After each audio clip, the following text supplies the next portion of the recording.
magda-draft tayo ng guidelines. Para sa ganon, is i-present sa inyo, and then meron kayong mga candidates, right? May mga aspirants kayo per batch. And then may parang selection committee kung sino yung kanilang representative na yung pinaka-outstanding nila. Basta may politics, education, hindi na. Ang sa akin kasi, my work is to recognize them. My work is to recognize them. Yung kung sino sa inyo na yung problema na ninyo, kung ano yung so added program na sinisingit nila yan. Yung recognition ng alumni per batch. So, ang sabi naman niya, Ross, kayo na per batch. Per batch. Kung sino yung Recognition per batch.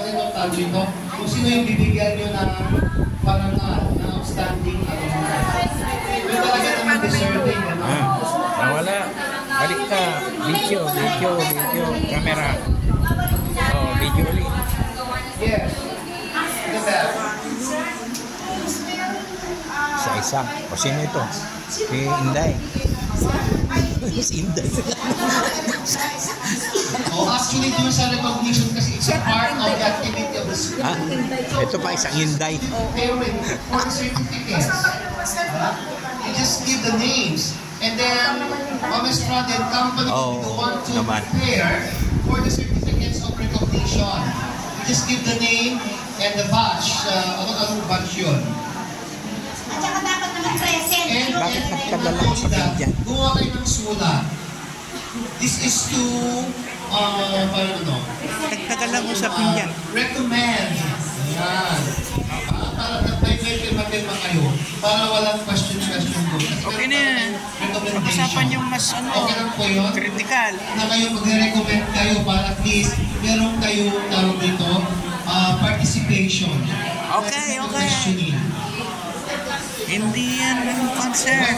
Baka sabihin, ganito lang. Ganito. Pinili lang ganito. Kasi malakas siya, ganyan, di ba? So, kailangan per batch na daw ang aminin. Yes, Mrs. Poco. Ilan pong candidate bawat batch? Hindi nasa batch na nga daw kung sino yung Oo, pipiliin na lang. And then, kung maaari nga, may recommendation. May recommendation na may magpipirma, syempre, majority. Pero kung dalawa na mag-recommend, ang 50 kayo, of course, will not accept it.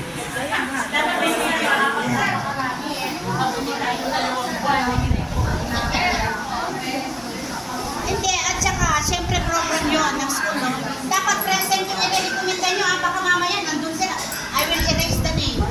Yeah. Yeah, I will very strict. The awardees will be present during the ceremony. Sa foundation yan. Sabihin nyo, nandun sila. Kung hindi, Yes, again. Birthday celebrator.